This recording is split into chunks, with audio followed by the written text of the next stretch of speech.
this is part 2 of our firsts.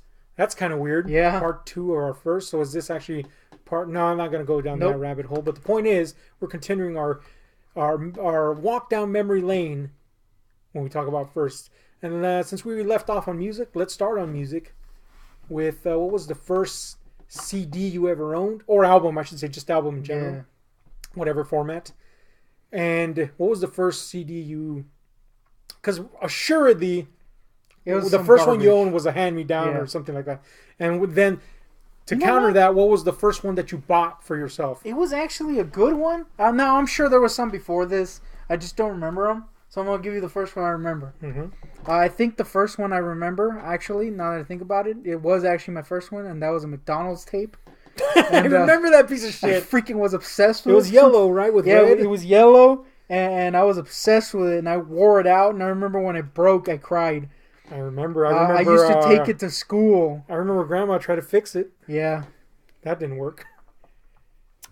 So that's depressing. Yep. But the first one I was going to say was not actually my first one, because the McDonald's one was actually the first one. But the first one that was I remember and wanted to say was the Time Life 1958, I believe, rock and roll one. Oh, yeah. Which was yours, I believe. Yeah. That's a great one. And I mean, that actually ended up being kind of like shaping me. To tie in with something I mentioned in the first video about our firsts, when I gave you that Time Life CD, that's also the time that I gave you all the Conan comics. No shit. Just saying. Yep. No way, because I remember. You know why? Because at that time, I had bought some replacements for the Time Life one. And on top of that, I had decided that I was just going to concentrate on the Savage Sword of Conan. And so I gave you the stuff that I was kind of replacing. Man, how do I not remember? How did I exactly? That's what I'm saying. Destroy that off my mind. Anyway. But let's get back on track here. What was the first album you bought for yourself? Oh, by the way, I also want to add that along with that one, you also gave me a copy of the Beatles, some Beatles hits, which I actually enjoyed. But now, I remember that one actually. Yeah, it was a good one. The first one I bought. I'm just gonna give you the first I remember. Yeah, and that is Devo. Devo. Yeah, I remember that. And the reason why I bought it was because you would refuse to tell me what Devo was. I was always like, "What the hell is Devo?" And you're like, "They are not men. They are Devo." And I was like, "What the hell is Devo?" And sometimes I would vary it up with Devo. Yep. And then you're like, what the fuck? So it rose to and this was before I had access to the internet. A mythical quality. So I was like, what is Devo? I don't understand what Devo is. Not to mention that one of the times you gave me any more info was you took me to the Devo site, which just at the time just had a blank page that said, "Are they not men?" No, they are Devo or some shit like that. And I was like, why? There's no answers. So we went to Best Buy, and they had a Devo album. Bought that shit. Now I will say that the first time I listened to it, I hated it. I was like, man, that's some shit. Other than Whip It, and for some reason I had a weird obsession with Mongoloid. You did, which makes sense. Shout out to Rummelschnuff, because I am one. And his cover. I thoroughly disliked the album, but something snapped in me. I was like, man, Devo's pretty rad. Now, I haven't really dug into a lot of their discography. I only know the songs of that album, basically. But that was a good album, man. I actually rebought it several years later on Amazon. So, yeah, Devo. The first album that I had, I didn't buy, of course. It was a hand-me-down. And, well, it was actually 2 because it was given to me it was 3. They were given to me in bulk. And it was... what's his fucking name? Young B or some bullshit like that? What? And I didn't listen to it because I didn't give a fuck. It's literally what happened. What the hell's Young B? Exactly, that's what I said. The Young Guns 2 soundtrack. All right. Which, again, didn't really listen to. And a copy of Guns N' Roses, I believe it was Use Your Illusion 2. Yeah, those were my first ones. And I don't really like Guns N' Roses. But you did like that album. But I did like that album.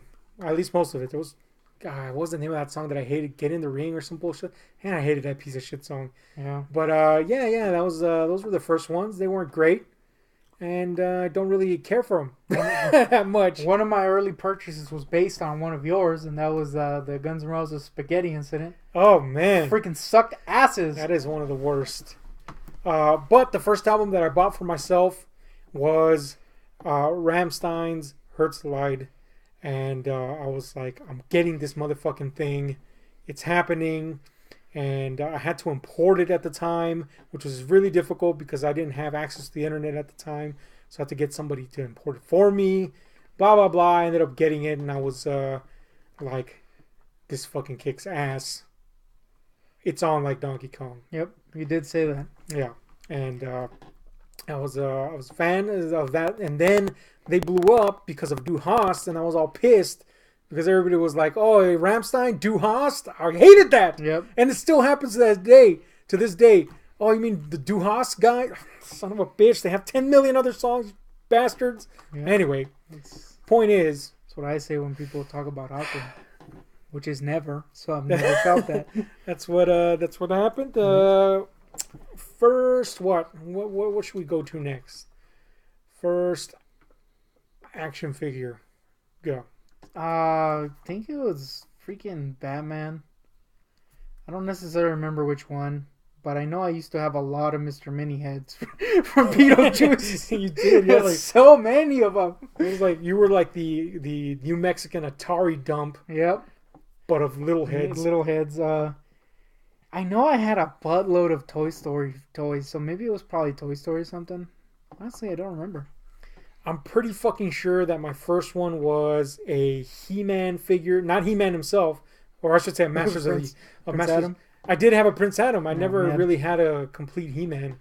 Sucks. I never had a complete Skeletor either. I was always missing one or the other leg. Yeah. Hated that. But anyway, I'm pretty sure, I'm almost 100% sure it was Man-at-Arms, who I thought was cool as fuck. I remember you freaking sucking Man-at-Arms dick when they rebooted it. Yeah, I was like, Man-at-Arms is a shit, yo. I remember going to Walmart and almost buying a Skeletor when they rebooted it for the cartoon. And you freaking convinced me. You made a campaign to have me buy a Man-at-Arms instead. Hells yeah. And I was like, I mean, it looks like Dean Koontz. And I did! I bought a Man-at-Arms. And was it worth it? I mean, I would have liked to have that Skeletor, especially now that it's worth $1 trillion. Well, you got a free Dean Koontz figure. That's a good point. Process. That's a good point. I wonder if my initial like of Dean Koontz was because of Man-at-Arms. Maybe. Yeah. It was around the same time. Yeah. The point is, Man-at-Arms, I'm pretty fucking sure it was Man-at-Arms. And I can almost remember the second figure being Ram Man, which I fucking hated, by the way, in the cartoon. He was annoying. But I'm almost pretty sure it was him. Because I remember I broke the action feature in it. So he was just a short-ass dude when he stood. That fucking sucked. I remember the first time I got a figure. And you know, when I'm sure people have experienced this. You know when someone buys you a figure and it's not the one you want? Oh, yeah. I remember the first time that I was kind of like, you know what? I'm fine with that. And that was with my mom. She bought me a Donatello figure. Now, I don't like Donatello from the Teenage Mutant Ninja Turtles. But it was kind of like... That was my favorite turtle in the early days. All right. And this was the 2003 reboot. I was a kid. And she bought me a Donatello. And I was kind of like, man, that was so freaking licks. But I was more like, you know what? It's kind of cool. I was like, it meant a lot, despite the fact that this Donatello freaking licks. And I remember when she gave it to me, I didn't open it for a while. And then I opened it, and I fell asleep. And I woke up, and our dog at the time had bitten off half its freaking body. What? And it pissed me off. It was Buffy. Oh, man. And I was like, freaking serious, dude? It pissed me off, dude. I almost cried. Yeah, with rage. Too. So, unfortunately, my Donatello, which I had given sentimental value, got destroyed by a dog. That sucks. Who hated me. I remember, on that note, I remember I had Oh man, these were terrible figures too. Hook figures, Peter Pan and Captain Hook. And the only reason I had them was because for some fucking reason, my older brother, who's usually a complete asshole, just bought them for me for no good reason. Like he just said, "Hey, here's some fucking Peter Pan and Hook that's like figures." A rare, that's like the rarest of things for him to do anything like that. Mm-hmm. And I was like, "What the fuck?" And Peter Pan didn't even look like Robin Williams, and I mean Hook kind of looked like fucking Dustin Hoffman, I guess. Peter Pan looked terrible. He looked like a middle-aged woman, you know, with a fluffy poodle haircut or some shit. It sucked. It was not good figures. For some reason, I kept him around for quite a while.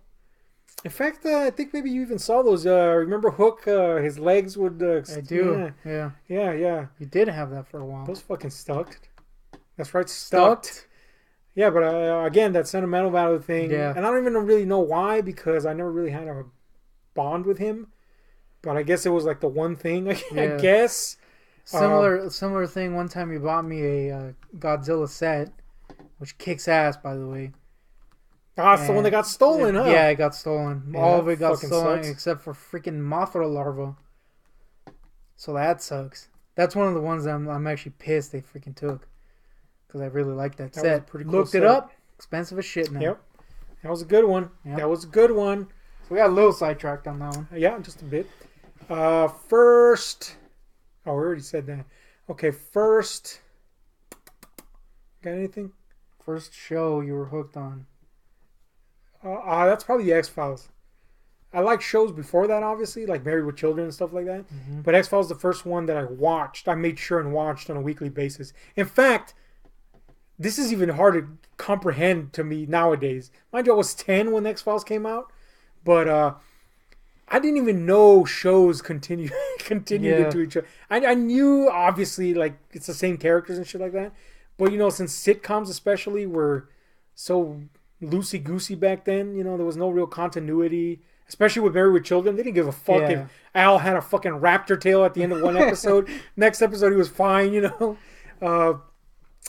So Married with Children was big for me when I was a kid. In fact, so big that it felt like they were family. Like, I was never attracted to Kelly because it was like, oh, it'd be like being attracted to my sister. That's weird. That's how big Married with Children was for me as a kid, which is weird. Yeah. But when X-Files came out, I was like, holy shit, wait a minute. Like, some fucking bulb went on in my head. Oh, wait a minute, shit continues. And there's plot points. And that's with even X-Files not being a, you know, straight up serial. Like, there wasn't a story that just continued from episode to episode. It had arcs, but it, you know. But that's the first time I was like, I gotta watch this on the weekly. So I guess that one. How about you? It was probably Powerpuff Girls. Or... Oh, you know what? One that I was obsessed, like, I would be pissed if I missed one, was Courage the Cowardly Dog. Because they would rarely show it.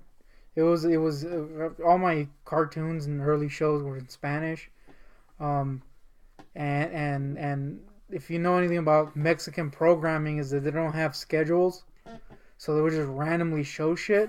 And that was one of those it was rare they would show it. But I was like, man, I gotta be vigilant for whenever they freaking put one of these babies up. And when they would, I was like, man, I gotta watch it. Now, I do remember being pissed off because they kept showing the eggplant episode over and over. And I was like, stop with this eggplant. That being said, that was one of the earliest ones that I was like, I gotta watch this shit. It also scared shit out of me. So I don't know why. But, that's a good one. First movie that scared you. Doesn't have to still scare you. I'm just saying, first movie that scared you. I can't. The first one I remember is... I remember you being petrified of Evil Dead 2. But that might have been my fault because I pretended that my hand was alive. It was more with the hand. I didn't know it was a film. But I didn't know it was a film. I thought her hand was alive. I think it was Snappy? Creep Show. Honestly, that's the first time I remember freaking running out of a room crying, and that was with the Father's Day finale. I'm sure there was stuff before that, but that's the one I remember. The first one I remember being like fucking scared about. I'll make this a double tiered one. The first one I remember by name is Suspiria. When I first watched that, I had already watched horror movies since forever, so they didn't really scare me. But Suspiria scared me, man. And I watched it alone the first time, which is really how you have to watch that movie, kinda, or two people. More than two people, and you're just asking to ruin the experience, especially if the other people don't know how to watch a fucking horror movie. But I watched it alone at my place, and I was like, I don't want to go to the restroom because I might encounter Suspiria. That's right, Suspiria, the person. Or the Ring scared me. Yeah, the Ring's pretty unsettling. No, I remember specifically there was one shot of like a corpse. And I remember the face scared the shit out of me. Oh, yeah, at the beginning? And you kept making me have to go into the crevices of the trailer, which if anybody knows anything about the trailers, that's spooky as shit. And what was it like? No, the body's going to be there. And it is. Yep. No, but yeah, man, Suspiria was one of the first time that I was like, oh shit, I can't believe I'm actually fucking spooked. Mm. And it spooked me so much that I think it had a lasting effect on the movies I watched after it. Because I remember watching Children Shouldn't Play with Dead Things, Bob Clark movie. And it's a cool movie. It's a really weird movie, though. It's not your standard horror movie. There's a lot of black comedy in it and stuff like that. And it's really weird. It really doesn't... It's paced really slowly and stuff like that. So there really shouldn't have been a reason for me to be unsettled. But I remember being like... I watched it like the next day after Suspiria, and I was like, yep, don't want to get up. Don't want to look around. And I think that was the Suspiria effect still. Because I watched it, on other occasions, and I was like, oh, I don't understand why I was at all scared. But Suspiria was the first one where I was like, whoa, what the fuck? But really the first time that it ever happened was a movie that I didn't find out the name of until way later, which is why I didn't mention that first. And there was this Mexican movie I saw one fucking day. I have a Mexican one too. And it fucking spooked the shit out of me. And it stayed with me for fucking ever. And I always wanted to catch it again, and I could never, because it was so rare for my elderly Mexican grandmother to want to change the station. So I would always be like, come on, let me change the station. And I would turn it, and I was always hoping that they would rerun it, but of course they never did. And if they did, I didn't catch it ever. And one day I was doing some research on horror movies, and I read the description, and I said, this is that fucking movie. It has to be that movie. It just has to be. And it was so incredibly hard to find that horror movie. And just by fucking chance and circumstance, it was this mom and pop shop. And they had basically three types of movies. Horror movies, because they were cheap to buy compared to other VHS. Mexican movies, because they were dirt cheapest. And pornos. That's all they had. Porno! And their horror movie section was awesome because it was all the trash. And I knew they didn't have it there, but I asked the guy, do you have this fucking movie? And he goes, yeah, it's in the Mexican section. And I'm like, duh, you fucking idiot, it's from Mexico. And the movie's called Hasta el viento tiene miedo, or Even the Wind is Afraid, or Even the Wind Fears. And it is an atmospheric haunt fest. And when I watched it again, I was like, I remember my grandma going, don't fucking ever rent that shit again. It was scary, man. It was a scary movie, and it stayed with me forever. I finally got to see it again. Apparently they've remade it. I don't know if that's good or whatever. I don't care. But point is, that was the first one. I do remember there was one that predates the one I said, which I already forgot. Mm-hmm. And that is a Mexican movie. Again, the Showdown in Univision.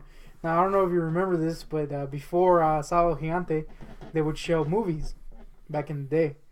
And that was one of the ones they played, and it was honestly, I don't know what it's called, and I don't remember it very well. I just remember that it started off with a plane, and it like flies into the Bermuda Triangle area, Mm-hmm. and it crashes.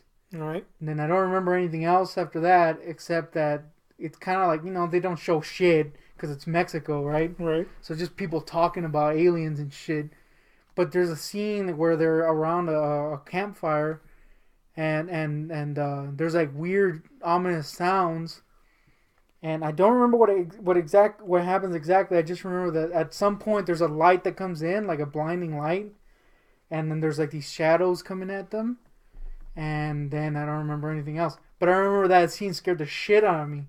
What is this freaking shadows? Ominous shadows with sounds and shit? That's freaking Univision. It's not supposed to happen. So I remember that scared me. But I don't remember the name, and I don't exactly remember the movie. Or I just remember that scene scared the shit out of me. I wonder if you would have the same if I saw it now, I would hate it. Maybe, but maybe not. Because I remember watching this movie, again, Mexican channel, called Noche de la Bestia, A Night of the Beast, which is a remarkably bad movie. But every time it would come out, I would watch it. And every time it would be like, man, this is fucking unsettling for some. Not scary or anything. Yeah. But I'd be like, this is weirdly unsettling. And it was, I think it had to do with the atmosphere, which... That's a lot of spooky in that. And it wasn't really that, in the case of this movie, that it was intentional atmosphere. It's just by default of it being such a lo-fi production, it felt haunted and alone. Yeah. So, yeah. But anyway, okay, I got a good one. First movie that you hated from your favorite directors. So let's go down a line, and John Carpenter, one of our favorite directors. Now you didn't see the movies in order, obviously. No, I didn't either. Dark Star. Yeah, I remember we were having a little fest, Carpenter Fest, and we decided to do it in order. Man, no, we didn't. It wasn't because right after that we saw Ghost of Mars, which, by the way, made Ghost of Mars seem like a freaking masterpiece. But I hated Dark Star. Now I haven't rewatched it. But going off the memory that I have of it, freaking piece of shit. Now I know that, I know it's not, but I'm just going off the memory I have. It's definitely not a movie for kids. Not because it's I was very young. Yeah, so. It was not this adult movie or anything. It's just it's humorous in it has to be kind of subtle way, and then sometimes it's parodical at points. But yeah, it's definitely not a movie for everyone. You got to remember it was a student movie also, so it's very amateurish and stuff like that. But I remember freaking it pissed me off. I was like, how does this movie suck so bad? Like, it actually pissed me off. I don't know why. The first time I saw, again, I didn't see Carpenter's films in order either. Just depending on what I got. But the first one I saw of his that disappointed me was Village of the Damned. I was like, what is this? First of all, it says something when he's remade a movie before, The Thing is a remake, and he upped the ante on that to the nth level. It's amazing. It's one of the best remakes of all time. And so, we get the win that he's remaking the Val Newton classic. All right, that's good. That's atmosphere, that's suspense, that's weirdness. Let's see what happens. Man, I'll tell you what happened. I was disgusted. I was like, man, this is fucking bad. I can't even pinpoint. Christopher Reeves is a horrible actor. Let me just say that. Shit. Okay, he's your Superman. That's fine. But he sucks. He's a bad actor.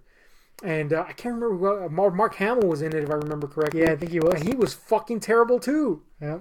I'm sorry, but he sucked in Star Wars, too. But the point is, he's not a good actor. No.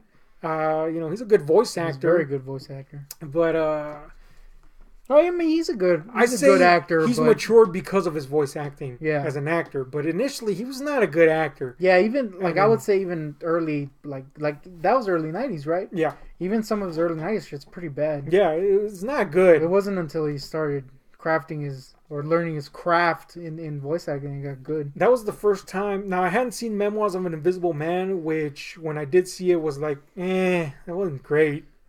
But that was the first one. But that was the first one I saw, and at that time Carpenter was my favorite director. He's still one of my favorites, but at that time he could do no wrong in my eyes. I was like, fuck yeah, Carpy all the fucking way, bitch. And then I saw Village of the Damned, and I wanted to strangle him. I was like, "What is this? This sucks." I don't remember hating it. Is the weird part. Maybe it's because I like the original. Very young too. I mean, there's stuff in it that's good. I don't even remember it honestly. But really, most of it fucking sucked, and it looked cheap, and it just didn't look like he cared. And we all know that sometimes he doesn't care. Mm-hmm. And lo and behold, that would be a sign of things to come, because his last great movie would come after that, and it was In the Mouth of Madness. And then he would just kind of flounder, from stuff that was good, like vampires, which initially when I saw vampires I didn't like, but I've grown to love it. And then just to downright bad, like Ghost of Mars, which is a great concept, just bad carry out. But I'll still watch Ghost of Mars over fucking Village of the Damned. I don't even know why, but I will for some fucking reason. Because Ice Cube. Yeah, I guess, and it's bad acting. Ugh. Anyway, George Romero. Anything that ever disappointed you? Probably. You gotta refresh my memory here. Okay, well, the Living Dead movies, Crazies. I never saw the. There's Crazy. Always Vanilla, which thankfully you haven't seen. Season of the Witch, not that one. Night Riders, Creepshow, Bruiser, Monkey Shines, Two Evil Eyes. At least one portion of it. One. The one I can think of is probably Survival of the Dead. But I'm sure there's another one. That's just the one I can think of.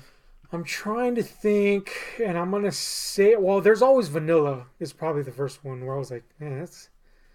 But even he was like, yeah, it wasn't good. And it's not good. It's like a sappy drama that sucks. That's the tagline? Yeah, that's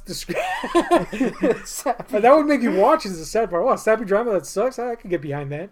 But yeah, that was the first time I was like, what the fuck is this? And then that's considering I wasn't really taken with Night Riders at first, which is a really weird concept. I never saw it. It's basically the King Arthur story only with motorcycle clubs. So it's really weird. And later I grew to love the movie, but it's not one where you're like, I love this from the beginning, unless, I guess you love motorcycles and King Arthur, I guess. But yeah, even considering that, There's Always Vanilla was like, what is this, man? That was the first time I was like, damn. But other than that, I've never been to... Not even with Survival of the Dead. I actually really enjoyed Survival of the Dead. I know Diary of the Dead a lot of people didn't like. And I like it. I don't like the characters. He can't write teens, period. But I wasn't disappointed in the movie. I thought it was cool. Those teens were terrible. But yeah, other than that. I like this turtle-like look. Yeah, now he just looks like a desiccated corpse. All right, I wasn't going to bring that up, but okay. This is a picture of George Romero, by the way. Yeah. And it's a starring role. Telling his own future there. What other directors do we like? Okay. Well, there's not really a big option here. He's only directed 3 movies. All right. So I'm just wondering if any of them disappointed you, I guess. Clive Barker. Which ones have he's done? Hellraiser, Nightbreed, and Lord of Illusions. And he directed Salome and The Forbidden, but they were art films and nobody has really seen them. I honestly don't remember Lord of Illusions very well. We only saw it once, or I only saw it once. So I guess by default it would be that one, just because I don't remember it very well. Because I remember really liking Nightbreed, and Hellraiser's a freaking classic. Wait till they reintegrate an entire song sequence into it. So I guess, by default it will have to be Lord of Illusions, but I haven't seen it, so... I'm one of the few people, he's never disappointed me, but he's made only 3 movies, really. Yeah. And I've seen Salome and The Forbidden, and I mean, they're art films, literally, that's what they are. So they don't really count as... Yeah. And they're not feature length either, so there's that. But even his art films are kind of interesting and unsettling because of the imagery. But we're not counting those because they're not feature length. Feature length stuff that he's done, I've never been disappointed by any of his stuff. But I'm one of the few people that actually likes them, and most people like them as they go along. Like Their first like is Hellraiser. Their second one is Nightbreed, and Lord of Illusions I like the least. I'm actually the other way around. I love Lord of Illusions. Nightbreed's my second favorite, especially the director's cut. Even though it has that ages-long song sequence. It's not good. And you haven't even seen it, and I know it's that. And then Hellraiser last. But I mean, Hellraiser I love too, so that says a lot. So that was a bad guy to pick for for the first time he disappointed us. Hellraiser Raising Hell. Okay. I was gonna say Rob Zombie, but we all know when he first disappointed us. And that was Halloween. No, because I didn't see the theatrical cut. Oh, okay. That's why I actually liked the director's cut. Yeah. Oh yeah. And I liked part 2 quite a bit. Which was also the director's cut, by the way. Yeah. I haven't seen 31 or Salem. So I guess I don't have one. That was a good option. That was a good one. Probably part 1 if I had to choose of Halloween. Yeah, that was... I mean, theatrical cut. Yeah. And even the director's cut still has that weird hillbilly shit. That was weird. Yep. Okay, well, let's get away from that and close this sucker off with this. First time you were groped by a Hollywood celebrity. Kim Spacey. Stan Lee yesterday. Yeah, that was me too. Yeah.